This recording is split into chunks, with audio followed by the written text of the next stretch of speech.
ప్రస్తుత కాలంలో బంగారానికి డిమాండ్ మరింతగా పెరుగుతూ వస్తుంది. అయితే వాస్తవానికి బంగారం అనేది కేవలం అలంకార వస్తువు మాత్రమే కాదు, కష్ట సమయాల్లో ఆదుకునే వస్తువు అని కూడా చెప్పాలి.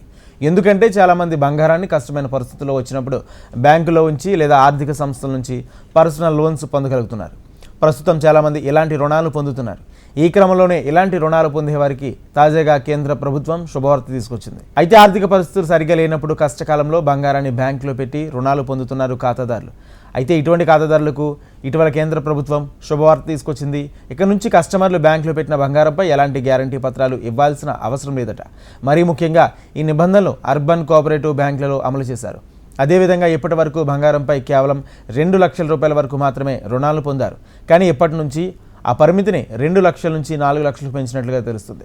కావున కేంద్ర ప్రభుత్వం ప్రవేశపెట్టిన ఈ నిబంధనలు కష్టకాలంలో బంగారాన్ని బ్యాంకుల్లో పెడుతున్న ఖాతాదారులకు ఎంతగానో సహాయపడుతుందని అనడంలో ఎలాంటి సందేహం లేదు. అదేవిధంగా లోన్ రీపేమెంట్ స్కీమ్ కింద తీసుకున్న బంగారు రుణంపై అసలు చెల్లించకుండా వడ్డీని చెల్లించే విధంగా నిర్ణయించారు. కావున ఇప్పటి వరకు ఈఎంఐ చెల్లించాల్సిన అవసరం లేదు. కానీ ఈ రుణం వడ్డీ రూపంలో మాత్రమే చెల్లించబడుతుంది. కావున బంగారంపై రుణాన్ని తీసుకున్న వారు తిరిగి చెల్లించడానికి పట్టే సమయాన్ని లెక్కించుకోండి. అదేవిధంగా ప్రతి నెల ఎంత డబ్బును చెల్లించాలో కూడా లెక్కించండి. అత్యవసర పరిస్థితుల్లో గోల్డ్ లోన్ తీసుకున్న వారు బంగారం కోసం ఎంత మొత్తంలో రుణం తీసుకున్నారో వడ్డీతో సహా క్రమం తప్పకుండా చెల్లించండి. కావున ఇప్పుడు గోల్డ్ లోన్ పొందిన వారు ఎలాంటి ఆందోళన చెందాల్సిన అవసరం లేదు. బ్యాంకులో బంగారు రుణాలపై కొత్త నిబంధనలు అమలు చేశాయి కాబట్టి ఇది నిజంగా ఖాతాదారులకు బంగారంపై రుణాలు తీసుకునేలా ప్రోత్సహిస్తుంది.